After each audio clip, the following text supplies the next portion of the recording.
Check. Check it out. Ready to roll. Hey everybody, welcome on back. It's the Rubbin is Racing podcast. It's brought to you by NASCAR. This Sunday, 3:30 p.m. Eastern Time, it's the Enjoy Illinois 300. Terrible name for a fucking race. I like it. Do you like it? Yeah, that Even rhymes. though the fact that everyone thinks it's in St. Louis, but it's presented by Ticket Smarter at Worldwide Technology Raceway in Madison, Illinois. Just a stone's throw away from St. Louis, and you can catch it only on FS1 Sunday at 3:30. Truck races are going off on Saturday, so only trucks and Cup Series in Madison, Illinois this weekend. The Xfinity Series is racing out in Portland, Oregon, I believe.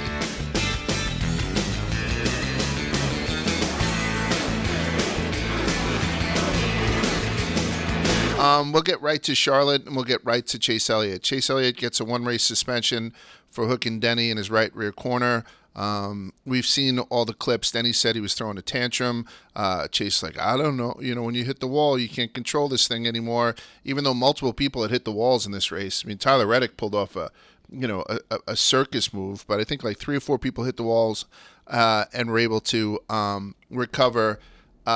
I got to see that data. Did you guys see any of those charts? Yeah. And when they show you the left steering column, it's pretty incriminating. It's unbelievable, the data that they can pull up on it. So how do you guys feel about the one race suspension? Oh, by the way, we have the race winner, Ryan Blaney, joining us in just a minute. I'm going to ask him about this stuff too. So hold on for Ryan. Also, what do you guys think about the suspension? Yeah, I think you got to commend NASCAR for their consistency. We've seen this move happen before, and NASCAR's response was a one-race suspension. So it sucks as a Chase Elliott fan that's our guy that's getting suspended. But in the name of consistency, I think NASCAR made the right move 100%.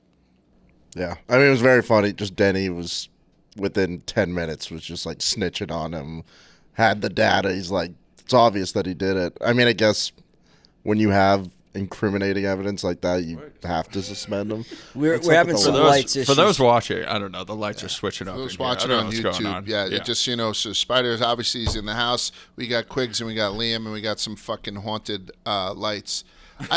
Let's say he got away with it. I mean, do you think people would have lost their minds?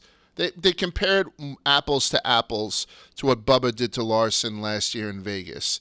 I went back, I watched the Bubba thing again.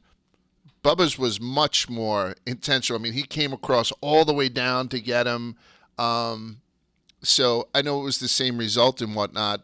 But what if Chase got away with it? Would we just be hearing this Hendrick owns the keys to the kingdom type shit? Yeah, the fucking world would have burned. People were already mad enough the way that Chase got treated in his return. They're saying, is Alex Bowman going to get a commercial when he returns back to the sport? Or, any of these guys, like they think that Chase is on a pedestal and already subject to better treatment. Now, I don't necessarily agree with that, but I think if that hypothetically did happen, that conversation would need to be had. You can't give NASCAR fans one thing to complain about because they'll just go crazy with it. Yeah, and I don't think that Chase Elliott fans, though, have really fought this. Like Hendrick said, too, we're going to take this punishment. We're not going to appeal it. Yeah, my two takeaways are that. Yeah. No one on the Chase Elliott, from what I've seen, Chase Elliott fans, myself included, have been pretty much agreeing or accepting of the penalty. And also, I couldn't believe how many people were quick to defend Denny Hamlin, who's kind of like the villain of the garage a lot of times, I feel like. It was really, really interesting to me to see how many people came to his defense. Yeah. There was a little bit of early, Chase defense saying that it was Keselowski that got in the back. But once that kind of got disproven, there's not much to argue about. It's just dumb on Chase's part. Keselowski actually made a, last millisecond move, to jump down left and get around that stuff, or else he would have got swept up in it, too. I put up, we had all seen it, Denny's neck, what had happened to him in the car. I believe it hit the steering wheel at one point. It just happened so goddamn quickly. And I was listening to Actions Detrimental. That's the second best NASCAR podcast on the airways. And Denny hosted. He got one out right away afterwards, saying that he was sore, right? Obviously he was sore, sort of like a whiplash type thing. That's where, the fines and stuff make sense to me, because 170 miles an hour hitting into a wall after getting hooked it's sobering to see what the fuck these guys go through inside that car. Even with all the devices and stuff around him, Denny got thrown around like a goddamn rag doll. What does this do to Chase's season? Like, before this week, we were saying how even without a win, he could probably accumulate enough points to get himself into the playoffs. And now, he obviously knocks himself out of this past weekend in Charlotte, and then he's going to be serving a suspension and missing Gateway. Does that put him in now, not I can get in on points, now it's a must-win for Chase Elliott? I think so. I mean, I think he's currently 29th in points. 2 top 5s this year. Like, he's going to come back from this suspension, and I think the urgency is going to be there. Yeah, but I think he needs to win. But we've all said that we do think he's going to get a win. Has that changed? No, right? I mean, I still think he gets one, but I also think he might come back with like a vengeance. But I also said that about his leg injury. Yeah, and it's. I mean, this point he needs to win. You can't point your way in if you're not racing or if you're taking yourself out of a race. Also, this past week we had another first-time winner, so like those spots are just becoming less and less. Yeah. I think a good headline out of all this stuff is that Hendrick is going to have LaJoie step up and drive the 9 in St. Louis. And then Carson Hocevar, he'll be jumping into LaJoie's number 7. Where is Josh Berry on all this? I kind of mentioned at the start of the show, he's racing Xfinity on Saturday out in Portland, Oregon. That's why he's not available, but he's been Hendrick's go-to guy this season. How do we feel about LaJoie? Is that something where maybe we throw a couple of shekels on LaJoie top 10? Let me start by saying Chase Elliott creates jobs, okay? Yeah. Feel any way you want about him. Feel any way about the move that he pulled. He creates jobs and opportunities. Large and I have long sat here asking for Corey LaJoie to be given better equipment. Mm-hmm. And not only is Corey getting better equipment, but Carson Hocevar, a guy who, by the way, bodied this weekend's rain delay coverage. I think he did a great job in the pits, broadcasting, interviewing all the drivers and whatnot. Very entertaining. So, yeah, Chase, it sucks what he did. But guess what? Those are 2 guys that are getting awesome opportunity now. So that's cool. I think there's a LaJoie quote out there saying, if you put me in top equipment, I'm a top 5 driver every week. Like, so he's a very, like, which I guess you can kind of be that if you're running in the lower equipment. Mm-hmm. He's a very, like, equipment wins races guy. So it'll be interesting to see him in basically the top equipment. I wish for the sake of, like, data and science that we got more than one race with Corey LaJoie in the 9 car. Yeah. Like, it would have been sweet if, I don't know. What if Chase goes skiing this week? Then all of a sudden maybe we get another 6 weeks of Corey LaJoie. Chase not made Josh Berry's career, but he certainly put him on a hell of a lot more radars than he was going into this season. Yeah, I didn't even mention that. So back to the job creator, Chase Elliott. Yeah. He put Josh Berry on, who's probably headed to Cup. We still haven't really heard about what's going to happen with Josh Berry for next year, but... What do you do then with, and I know he's one of the guys stacking pennies, but if I get in better equipment, I'm going to be a top 5 driver. Do we buy? I mean, I know we have to go Pickin the Tires at the end of this thing. Are you buying it? I'll be checking out the line before we do the picks. Right. I think that may be a nice little long shot. Definitely worth a look. So no Chase Elliott for this weekend. NASCAR parks its most popular driver, right? Just for one race. We'll go back to Charlotte. A great race. I mean, 2 600s, 2 years in a row. They've impressed. 2 great races. This one arguably being the better out of the last 2. And I think it was one of those things where William Byron won stage 1, and people made a lot about the fact that he was in the first stall. Like, William Byron is his pit crew is one of the best, if not the best, pit crew in NASCAR right now, and then having that advantage in the first stall was awesome for him. More of a short run type car for it, so I think Blaney was able to be competitive. But William Byron right now, I had asked you this question: who are your top 4 drivers? Who are the final 4 drivers for you if the season was to end today, without looking at standings or anything like that? Like, who's your final 4 drivers right now? Larson, Byron. But is it Byron before Larson or Larson before Byron? Well, I have championship futures on Larson. So for that reason, Larson 1. Byron P2. I don't know. What do you say, Quicks? Because it's tight. Like, obviously, those are the best 2 drivers right now, in my opinion. And then everyone else is kind of Yeah, like I agree with that. the Chastain, the Truex, like even like Kyle Busch. Like, those guys are all in the like B category. Yeah. For me. I mean, I would say Larson 1, Byron 2, which you said. And then it's like, where do you put, like, I don't know. You can't really put Busch 3. You have to put 1, 3, and 4 right now. 1, 2, 3, and 4. I'm going Byron first. I'm going Larson. I'm throwing in Truex. I think Truex has been doing very well, and then I'm tempted to either take Denny or Tyler Reddick. That would be my top 4 right now. And I don't think that's the way that the standings reflect, but those would be my top 4. I mean, my top 4 is different than what I think the championship 4 would be. Like, I think I would probably add Chastain in there and to Byron and Larson just based on the points. Okay. But I don't know if I would like him late in the season to win, you know what I mean? Let's talk about Chastain. So ever since, Mr. Hendrick came out and he got a slap on the wrist internally, he's been invisible. He was invisible at the All-Star race, and I think, finished P22, this past weekend. Quiet as a mouse, where people are getting shoved and people are getting hooked into the walls. He's got nothing to do with it. What's going on with Chastain then? Is he learned his lesson? Is he dialing it back because he can't afford to, because he had such a comfortable lead in the points race coming out of Darlington, and now he leads Blaney by 1 point. Right. Yeah. So this isn't something, and he doesn't have a win. So this isn't something where he really can take his foot off the pedal. And maybe it's just 2 races, right? It's not a huge deal. One of them's a non-point race. But are you as jazzed up about Ross Chastain when he's not throwing punches?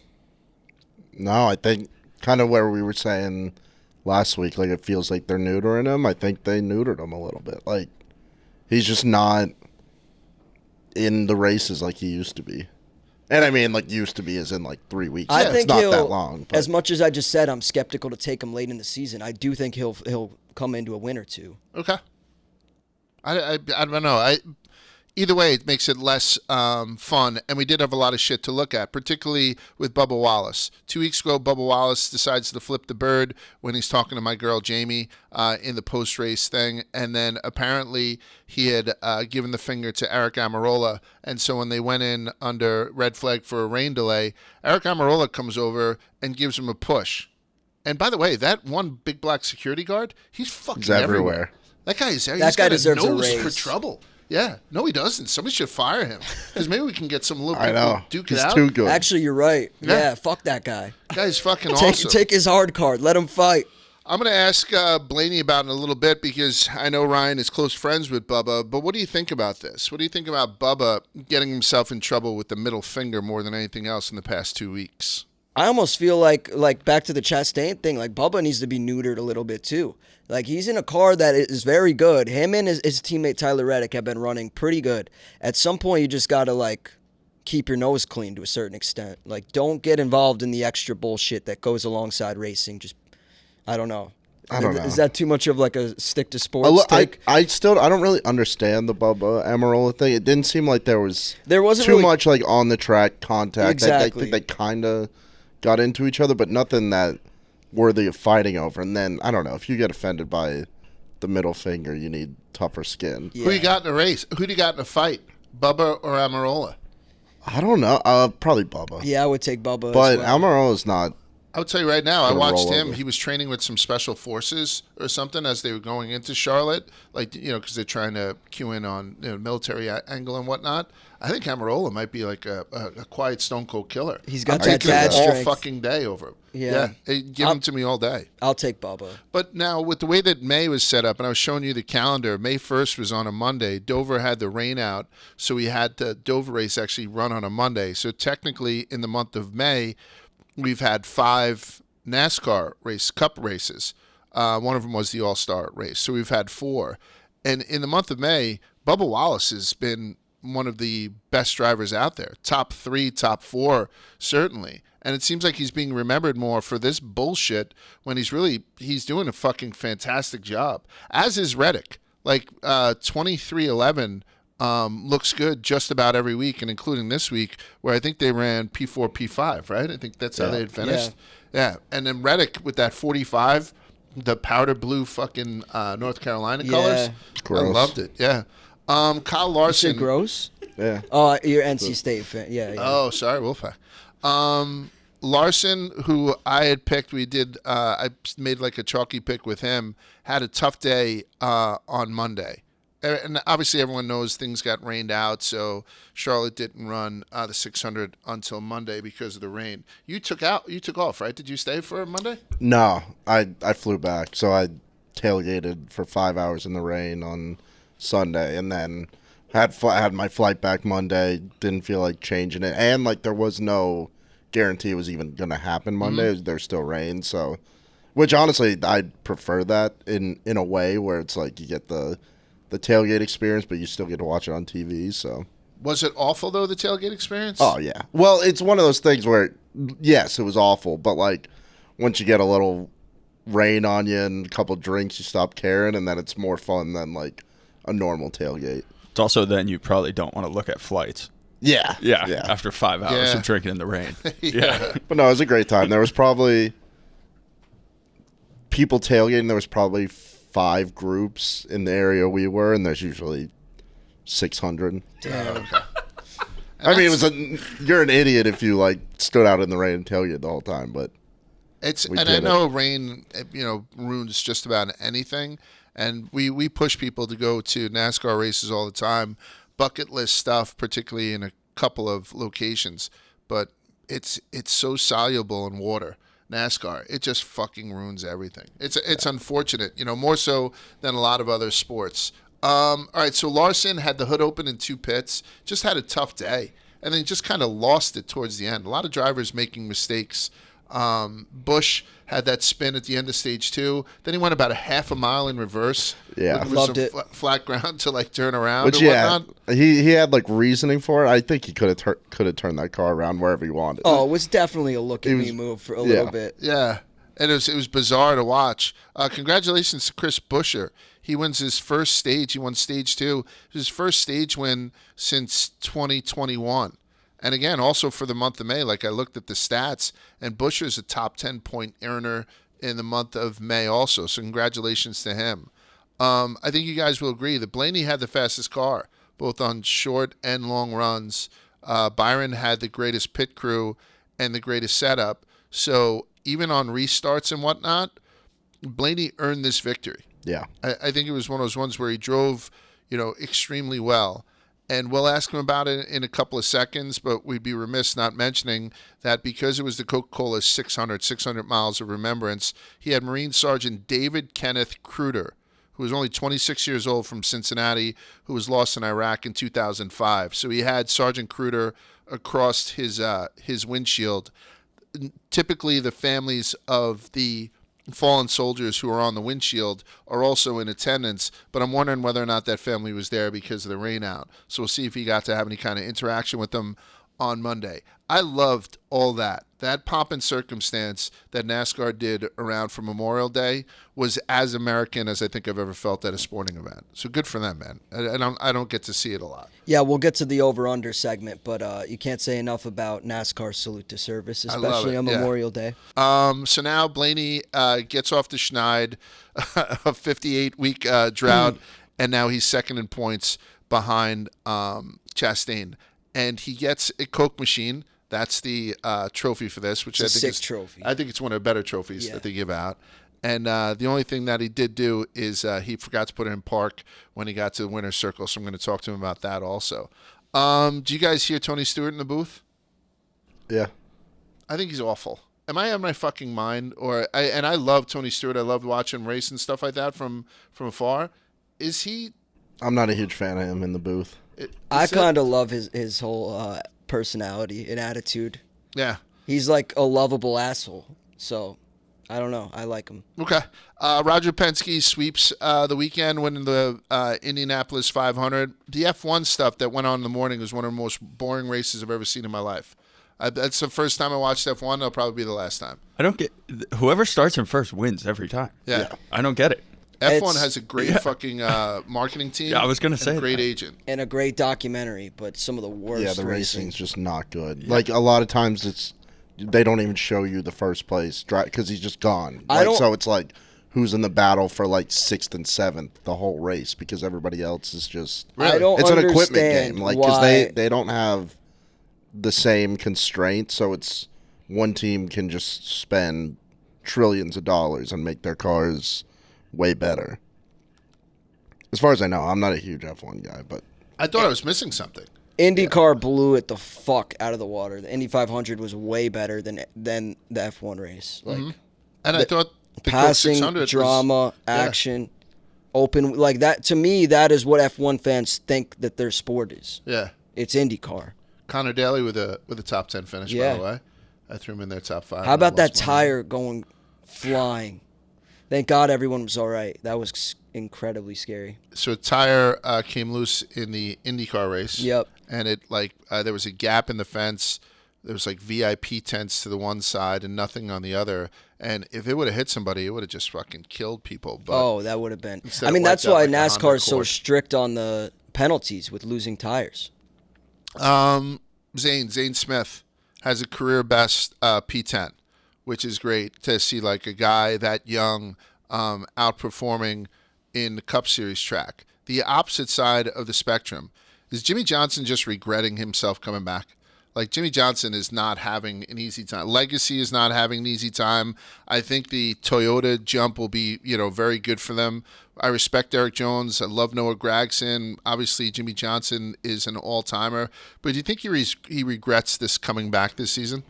he's got to be so frustrated. It feels like he hasn't been able to race in any of the races he's been in. Like he's out so early, and it's I don't know. I've been the biggest Legacy hater all year, and it just keeps being true. Yeah, I mean, They're he's bad. definitely probably frustrated, but I also think that they're gonna be fine.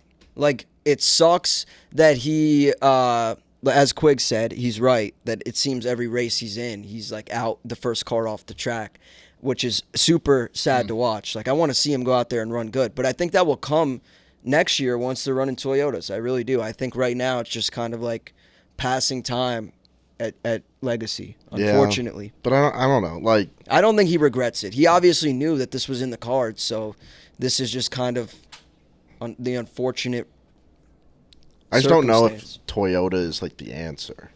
I think they are. Like it's something different, and they need to change something. But like, I don't know.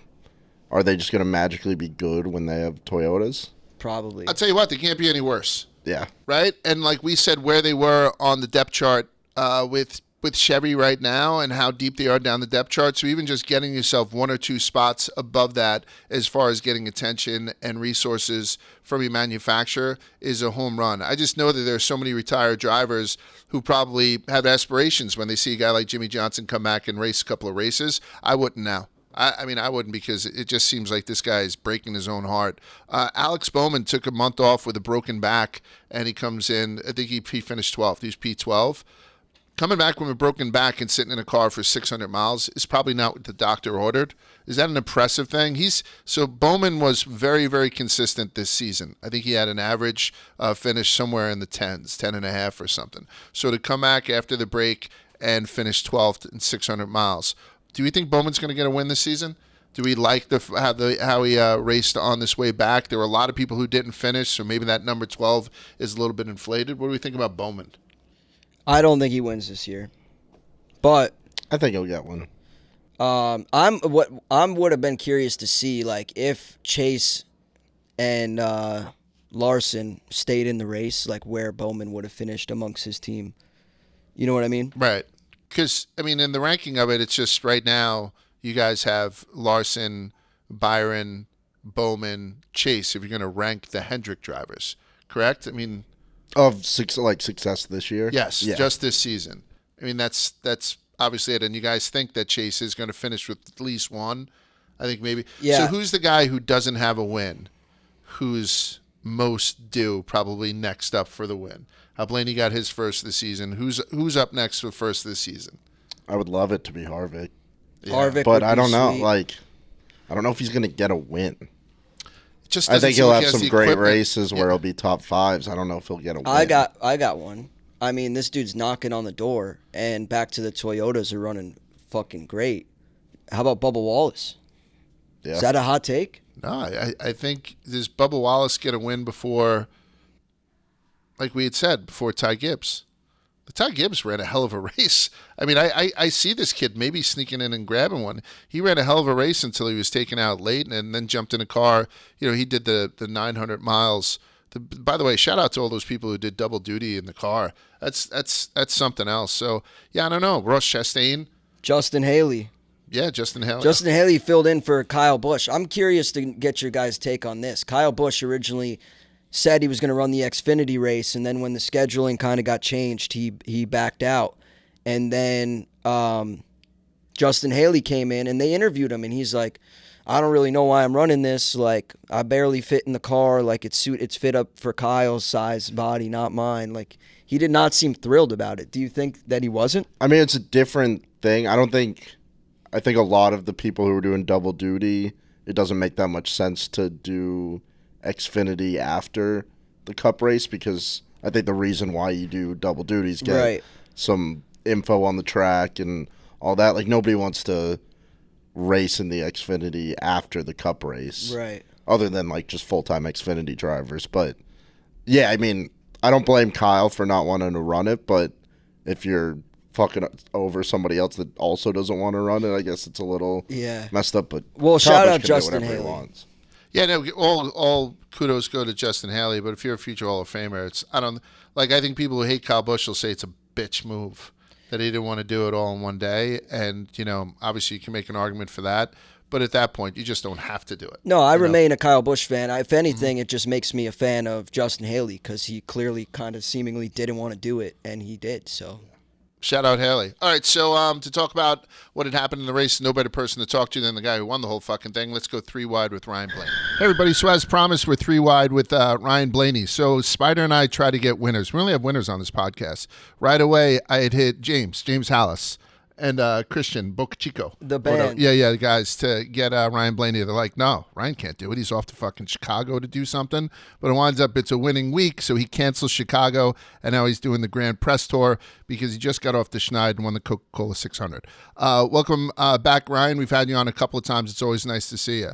Yeah. I'm going to talk about highs and lows from this weekend. The highs have to be the 59 race drought being broken with the wind. The low has to be forgetting to put it in fucking park, though, huh? When you got to winner's circle. Has it been that long that you forget to put the car in park? You know, I think there was multiple things that accounted for that. So, you know, yeah, you're excited and you want to get out and you want to see your guys, right? And usually when you get to victory lane, you have like a couple minutes to sit in your car and kind of collect your thoughts. But right when I pulled in, they're like, get out right now. We're doing the thing. TV's waiting on us. And so I was rushed for that. And I didn't think victory lane was unlevel. I mean, that is the most unlevel victory lane I've ever seen. So, yeah, I forgot to put in gear and it rolled away while I was standing on it and made me look like a fool. But, oh, well. You look like a drunk golfer. You know, when you jump out of the cart, they hit the tee box, and all of a sudden it just starts rolls away. It just starts falling away. So I love it. It's human. So the biggest weekend in motorsports, regardless of what your preference is, F1, IndyCar, NASCAR, and your team Penske, dominates the weekend. How significant was that for you to not only win a Crown Jewel Coke 600 race, but to do it for your team and complete the sweep for your team owner and Team Penske? Yeah, I mean, it's the most famous weekend in motorsports, right? With Monaco, Indy 500 and the 600 that we run. And I mean, I watch Monaco in the morning, I watch Indy in the afternoon, and then I go race. And since it was raining all day Sunday, you know, I had plenty of time to kind of watch the full Indy 500. And, you know, we're the IndyCar guys and NASCAR guys, we work out of the same shop in Mooresville, North Carolina. You know, those guys are just right at the other end of the building. So I'm really close with those guys. I pop my head in there to kind of see how's it going. Obviously leading up to the month of May for them is really important. And, you know, I know Joseph well, I know Scott McLaughlin really well. And I was really excited to see Joseph win, for him to be as good as he is and just come so close so many times. And for him finally to pull it off was super cool for him. It was really cool for RP to get his 19th Indy 500. That's, I mean, gosh, you're one step closer to 20. That's an unbelievable feat. And, anytime the IndyCar guys, they usually race before us on Sundays anyway.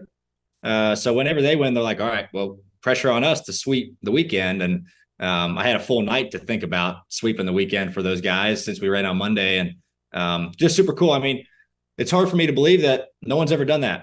No team has ever won the Indy 500 and then turned around and won the Coke 600. And just really cool to accomplish it and be a part of that history for Mr. Penske too is super cool. So yeah, big weekend for the whole Team Penske group.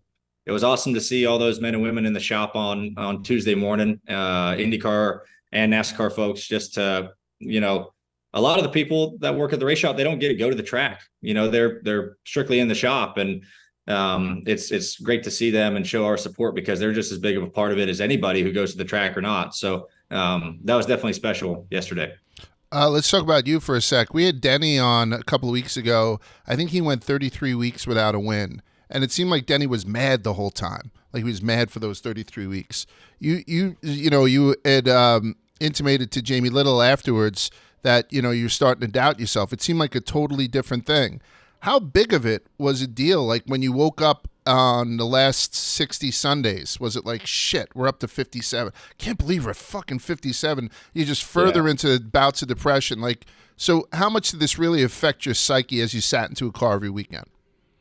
Yeah, I mean, it definitely gets hard. And, gosh, you look at, and the last time you won, we won Daytona in 2021, and it doesn't feel like that long ago. I mean, it feels like yesterday. And then you just, time flies by and you don't win and you give some away.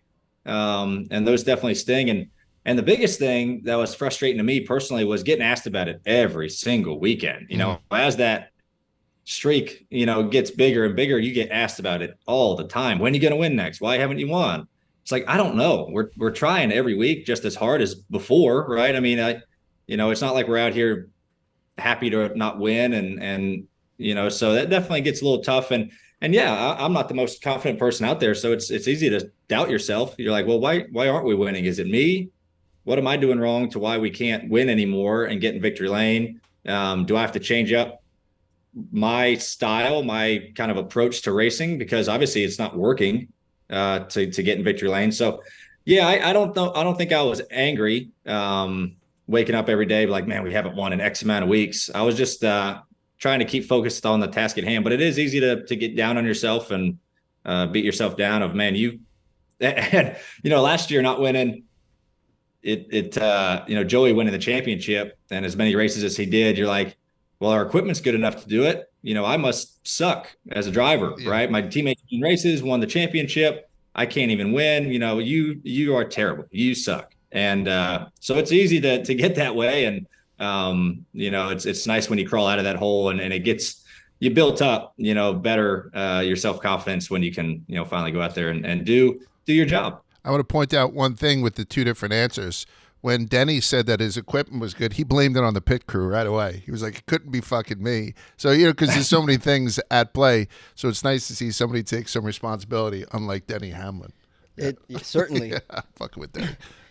So I obviously just won the Coke 600, one of the biggest races, crown jewel of NASCAR. Where would you rank that amongst the other crown jewel events that your sport has? Yeah, I mean, so our, 3 crown jewels is Daytona 500, Southern 500, Darlington, and then Coke 600 at Charlotte. I would put Daytona at the top. And then, I think Darlington and Charlotte, they kind of are in a battle for, the next couple spots. They're all really cool to win. I don't look at them as ranking, like I want to win this one the most or this one, the most. It's just cool to check one of those off the box because they're such hard races to win, all 3 of them. So this is definitely the most special win of my career, just because the magnitude of it, the kind of the timing that happened around it. All my family was there, so that was really neat. So I don't think it doesn't rank. It's just nice to have one of the 3 boxes of those crown jewels checked. I know? got you. How about when the race was under delay and you guys had to wait until Monday? Was there any advice given from Roger Penske? Was he in your ear at all? What happens during that time where you guys are just kind of waiting on ice for the rain to clear? Yeah, I texted with him a little bit on Sunday, congratulating him, on the win and stuff like that. They were, I mean, you can imagine how busy they are. I texted Joseph right after it too, and we actually got a chat Monday night after my race. We chatted back and forth a little bit when he finally was able to get some time to himself. But yeah, not much. I mean, it was just what the weekend, when what's at stake this weekend, right? Of pulling off the sweep. You don't get that chance very often, and so no, it wasn't too much, but just congratulations on the 500, and we'll do our best to try to get the other one for you. Business as usual for Mr. Penske. Yeah, switching gears to what else was happening on the track at the same time. How do you feel about the one race suspension that was handed down yesterday by NASCAR? Yeah, that's NASCAR's decision. I feel like from the outside in looking at it, I'm not going to be biased here because I'm good friends with Chase. How I see it, it was a similar situation looking at it to what Bubba and Larson's deal was last year at Vegas. That's kind of a really similar scenario, same outcome on the track. And I think it deserved the same outcome, off the track with the suspension. Bubba got suspended a race. Same thing. You got to do that, if you're Chase or if you're NASCAR to Chase. So yeah, it's one of those things to where hooking is a really bad thing. And it was good that they stayed consistent. NASCAR stayed consistent. You suspend one guy for this, you have to suspend anyone else for doing the same thing. So busy day for you, obviously following the win with the media tour. You were meant to be in Chicago getting ahead of that race that's upcoming. What can we expect from the Chicago street race? Your guess is as good as mine. I have no idea. I don't know. It's going to be a cool event. It's going to be a neat weekend. We've never done anything like this before. So, from everything I've been hearing and the layouts I've been looking at, it's going to be a cool weekend for the city of Chicago. It's going to be a cool weekend for us, kind of seeing the hype around it. And it's cool you bring something like that to a big city. We used to race in Joliet, which was pretty far removed from the city. And it's nice to kind of do something inside it. So as far as the racing goes, I don't know. Big stock cars on a tight street course, there's going to be a lot of people probably mad at each other. We're going to run into each other a lot. And it's just the nature of the beast with these cars. But I have no idea. So I'm trying to go into it with an open mind and just, this is what it is. And I'm going to have a good time doing it regardless. Love it. You mentioned Chase is your friend. One of your other good friends is Bubba. Bubba's been getting into not trouble, but a little bit of trouble by flipping people the bird past couple of weeks. Did it during an interview with Jamie the week before, and then obviously Eric Amarola went at him. Is that just a sign of endearment? Is that how you greet Bubba every time you see him in the shop or in like a Bennigan's perhaps? You just kind of throw a quick one at him? I think it's different with he and I because we are such good friends. It's more of a, hey, F you. And it's a friendly manner. It's as far as when you do it to other people, maybe you're not as good of friends with them. They might take it the wrong way, even if it was meant to be like a funny F you gesture. But he and I, it's always just laughable. So we kind of go out of our way to do it to each other, even on the racetrack. When I pass him or something, it's like, yeah, get some of that. But he and the Eric deal, obviously Eric didn't feel very good about that and didn't like it very much. And they shoved each other a little bit, but yeah, he and I, it's more of a joke than anything, but everyone's a little different. So that Body Armor 12 looked really hot. Do you think that could have been the secret for why you were running so fast? Yeah, it was, I don't know what it is with Body Armor on the car and us winning races, but gosh, that's number 3 that they've been the primary and we've won. So those guys have been awesome. Obviously you're repping them, which is awesome. They're such good people. I've been with them since 2017, and it's cool to see them grow as I've kind of grown in the sport as well. And their new CEO, Fed, was there the whole weekend, and it was his first race, and what a first race to come to. And he ended up staying for Monday, which was super cool, and to have him at Victory Lane and him kind of seeing, all what they do, come together and us winning the race. That is like the coolest thing that could have happened. So those folks are great. And yeah, I think there's got to be something to it. So I think those die casts are going to sell like crazy. The scheme was really, really cool. Yeah, it was definitely a different scheme. That cherry lime car was cool, and working with Operation Homefront, that was there with body armor. That was even better. So, yeah, that was a crazy scheme, and it looked even better on the racetrack. How humbling is it to just ride with, the name of a soldier on your car? Not only to ride with them, but take them to victory lane. Do you have any communication with the family at all? Yeah, we had Sergeant Kruger on the car. I was able to meet his family on Sunday. Unfortunately, they couldn't stay for Monday, but it was awesome to to meet his family, his parents. That was really neat to get to talk to them a little bit. And I grew up around that race with Dad running, and so I got to see all the things that NASCAR does from a Memorial Day standpoint of having service members there, their families of a service member who've lost their life. It's been an absolute honor to meet those folks. So, it's honestly the least we can do for what they've given to us to allow us to compete. And Sergeant Kruger's wife actually left a voicemail on my PR guy's phone. That was really, really sweet and sincere. And it was super cool. So I hope to see them again soon, and we can do something with them. I hated that they couldn't be there on Monday. But yeah, that's a special race, for us to recognize all the soldiers who have given their lives for us and who are, serving currently. So very special to get them in victory lane. And like I said, hopefully we can get them out to another race and do the same thing where they can be there. You're a consistently great race car driver, and you're a winner this weekend, but you're also a pretty good person. Can you talk to us a little bit about the foundation that you guys have?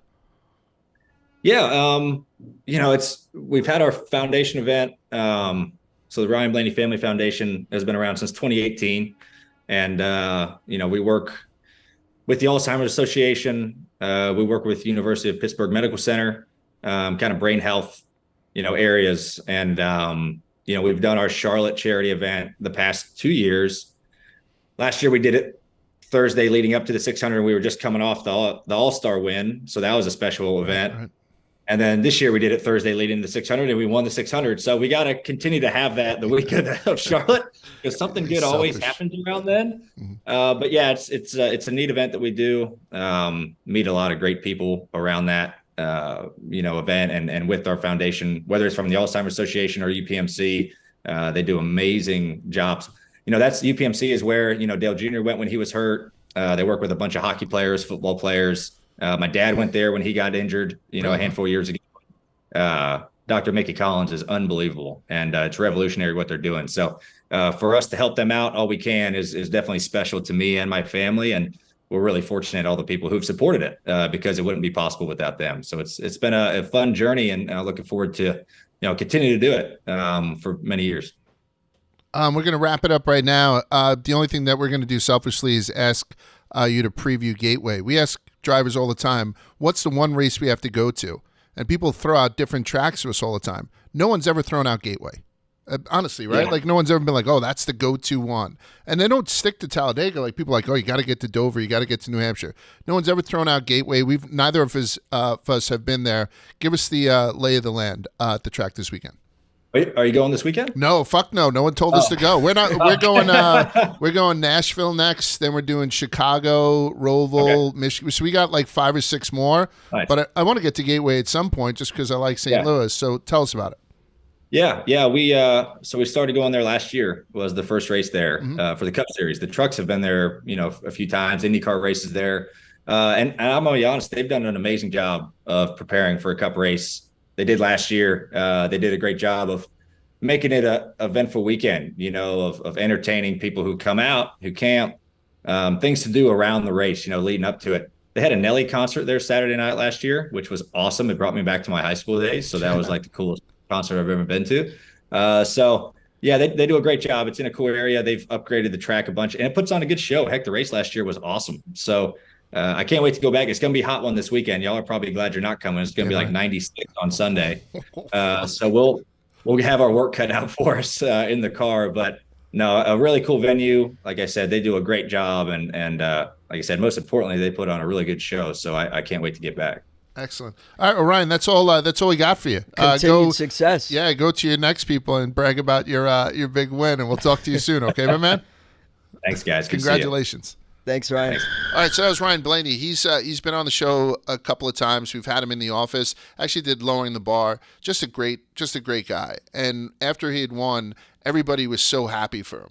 It's one of those guys where everyone seems to like him. He's big in the garage. I don't know about our boy Boyer, like throwing that out at the end of the girlfriend. Yeah, That was a great little. I clip. loved it. yeah.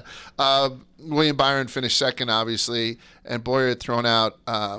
So he said something about how do you? He's like, oh, everybody's got to feel happy for this guy. They're all congratulating him. And then, like, it didn't even make sense in what he was saying. He's like, and Byron dates his sister. Got to feel good beating that. Byron dates his sister, for crying out loud. Just had to throw that in. That's like you. You just having to throw the relationship in there. I love that shit. I love Clint It was Boyer. hilarious. Clint, it feels like when Clint's in the booth, you're just like watching the race with your buddies. Yeah. I mean, I don't mean to shit on Tony Stewart. Obviously, he does a better job than some other people do, but I don't think that his chemistry works with those dudes. Whatever, I'll get hate mail for that, but I really don't give a shit. Let's put a bow on Charlotte before we move into Gateway with the over-under. What did you see this week, Spider? I saw, well, not only at Charlotte, let's start with the unders. Okay. I think the F1 race fucking sucked. I'm sorry. Like, this is the greatest weekend in motorsports, right. And I was kind of underwhelmed with the F1 offense. Who won, Lewis Hamilton? No, Max Verstappen, who was like minus 290 on the Barstool Sportsbook right. prior to the race. Like, maybe I'm missing something. Maybe it's because I didn't watch the documentary. Help me understand why that is the supposedly like everyone's favorite right now, when just hours after the fact, IndyCar, which I'm taking the over on, the Indy 500 fucking delivered. We saw open wheel on an oval, passing, unbelievable lead changes, everything you could have wanted. There was drama. It was incredible. So yeah, over on IndyCar, under on F1. Back to the under. Sorry, I'm all over the place here. Okay. Legacy and Trackhouse both disappointed. Trackhouse 22nd and 23rd, I believe that Daniel and Ross finished. And Legacy were like the first cars off, including Jimmy Johnson, as we said before. He got involved in an incident with Noah Gragson, his own teammate. So yeah, you don't want to do that. At some point, they got to get. Yeah, that's probably bad, right? I would assume Jimmy wasn't very happy with one of his own guys taking him out. Friendly fire. So those are my unders. I think Trackhouse and Legacy kind of disappointed, and the F1 race disappointed as well. Let's go to the overs. Cindric and Carson Hocevar did a great job of entertaining people as the race was delayed and red flagged. I think they did a good job.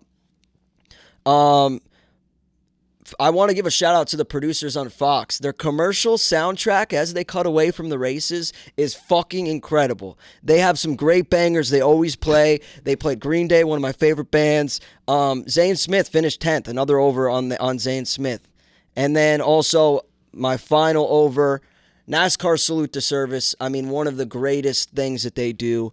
I think they do a great job with honoring everyone, all of the armed services, the drivers having their name on the windshield. Like, that's one of the coolest things going, and I think NASCAR does a great job of showing their appreciation. Every sport tries it, but I think NASCAR is truly P1 in showing appreciation in that regard. What did I miss? I think as an over, shout out to everybody but Quiggs. So many people stayed. Like, if you looked in the stands for Monday, true. Yeah, there were a lot of people who weren't so drunk and lazy. I gave my tickets to someone. Yeah, no, which is great, but I was stunned. Yeah. Like, I didn't think that, you can just all of a sudden take another day off. But it is Memorial Day, so it makes sense. But shout out to the people who were there and braved the rain and then wound up getting a great race the next day. Anything else from that? I'll just reiterate under for Legacy. Yeah. They just can't get a good headline. I like hating on Legacy. Yeah. I'll do a little twisted history of NASCAR. I've been telling you guys, I love this dirt thing. I've been watching it now. Somebody had said to me, Large, don't watch it on FS1. It's also on Flow Racing. Mm-hmm. And Flow Racing has like an unedited version. So I think it's a 4-part series. There are 3 into it. And it's all about dirt racing, and it's surrounding this Chili Bowl. I want to go to the Chili Bowl in January. I want to go to Oklahoma to the Chili Bowl. If you guys would join me, I would be fucking thrilled, because it really, like, I don't think I'll be accepted there right away. I'm going to have to, like, work my way in. These guys are hardcore, just dirt racing fans, and it looks awesome. But I just want to mention one thing, that when we do go to the Chili Bowl, the A main feature was originally a 50-lap main event. 50 laps, just makes sense, a nice round number. And then the winning driver got a trophy called the Golden Driller. There's a 76-foot tall statue outside the Chili Bowl. It's a guy who's a driller, right? He's got the hard hat on. And so the statue for it is a smaller version of the Golden Driller. There are a couple of people who have multiple drillers. 5-time winner Sammy Swindell. His son Kevin has 4 wins. 3-time winner Christopher Bell, who we know. And then 2-time winners include Tony Stewart and Kyle Larson, right? Kyle Larson is awesome on dirt. So originally, in order to win the Chili Bowl, you had to do that 50-lap race. That was until 2012, and this is what I'm bringing up for Twisted History because I love this type of shit. There was a family domestic violence report. It was an incident. So there was a family domestic violence incident. Do you know about this? Nah. Do you know about this? I'm interested to see where it goes, though. Yeah. Where's he going So with it's this? 2012. It's the weekend of the Chili Bowl. There's cops get a family domestic violence incidents call, and it wound up being the murder of Donnie Ray Crawford III. And it was Donnie Ray Crawford's grandfather that shot and killed him. This is fucked up stuff. Donnie Ray Crawford had built a reputation as one of the best drivers on dirt. And even like in 2008, somebody was running midgets, like the younger kids were running midgets. He saved a driver. I think it was a young girl. He pulled her out of the car that was on fire following an accident. And then like the car blew up. This guy was like a stud. And he gets shot to death by his grandfather as he's getting into his car to go to the Chili Bowl. So he was participating in the Chili Bowl. He was leaving for the venue to participate in Saturday's races when the incident occurred, and he was supposed to have attended the University of Oklahoma the following week. So because of all this and because of his ties to the Chili Bowl, now the finals has expanded to 55 laps because that's his car number. So if you're ever watching the Chili Bowl and you're like, why the fuck is it 55 laps? It was because this guy, Donnie Ray Crawford, got killed by his grandfather. It's a little twisted history. So I'm going to go there next year and check this thing out. That is certainly twisted. Is that right? Yeah. All right, cool. All right, so with that, we got to go into Gateway. We got a Gateway preview. It's brought to you by NASCAR. It's this Sunday, June 4th, 3:30 p.m. Eastern Time. The Enjoy Illinois 300 presented by Ticket Smarter in Madison, Illinois at the Worldwide Technology Raceway. 240 laps, 300 miles. You can catch it all on FS1. The Worldwide Technology Raceway was formerly the Gateway International Raceway or Gateway Motorsports Park. And it's even though it's in Illinois, it's just east of St. Louis, and it's a 1.25 mile asphalt oval. Logano is defending champion. So that's what we're going into this week. You can catch all the action Sunday on FS1. You can catch the truck races Saturday also on FS1. With that, we're going to go into Pickin the Tires, brought to you by the Barstool Sportsbook. Want me to go first? Yeah. Go ahead, lead us off. I never lead off. So I'm not having an easy time picking winners. I got 2 top 3s. I'm going to take Chastain. I'm going to take Chastain coming out of this like little mini slump because he's paying plus 350 for a top 3. I like him hanging around the front. And I'm taking Alex Bowman in a top 3 plus 850. I think that's pretty good value for Alex. So Alex Bowman's second race back from a broken back and Ross Chastain breaking a slump. The only one that I haven't seen yet, which I'm probably going to take, we were speaking about it on a break, is I'm probably going to take Corey LaJoie in the top 10 just because I like the story so much. So right now Corey LaJoie is plus 1,000 for a top 3. That probably gets down to somewhere around plus 250 or so for a top 10. Yep. So I haven't seen that yet, but those are going to be my 3 bets for now. What do you got, Spider? What do you got? You only have one. I'm going to keep it brief, yeah. Okay. I don't really have any feeling one way on this track. Can I stop you? Yeah. So because of the rain delay, we tape on Wednesday, we drop on Thursday morning. Normally by the time we tape on Wednesday, we have a lot more to choose from in the Barstool Sportsbook, but just the rain delay pushes everything back. So we don't have a huge amount of stuff to fuck around with. The only prop bet is whether someone's going to finish, Top 3. stage 1, 2, and take checker. That's all they have right now. Otherwise, it's just to win and top threes. So I should put that out there beforehand. I'm going to give one outright, and it's Joey Logano, 12-1. He won here last year. There's not many data points. It's the second race the Cup Series has run here. Sorry to be boring, but I'm going with last year's winner and Joey Logano. I think the Fords have looked good recently. Team Penske is hot. I mean, we saw what Blaney and even Joseph Newgarden did this past weekend. So who knows? Maybe they can keep that momentum riding. And I'm going with Joey Logano, 12-1. I also just want to use this time to point out how juicy of value there is. There's a lot of guys in the like 12, 11, 13-1 range. But after that, the first car is Alex Bowman. You got Alex Bowman, Chase Briscoe, Brad Kay, and Bubba Wallace, all 30-1. And then Chris Buescher's 40-1. Those cars are all worth a little look. I'm not adding them to my card. I think they're probably worth a little sprinkle, though. With that being said, riding with Logano is my only outright. I'm trying to stop the bleeding here. So, Quiggs, what do you got? So I'll go with kind of similar to Lart, which is probably a byproduct of us making our picks while we're in here. We kind of just talk each other into stuff.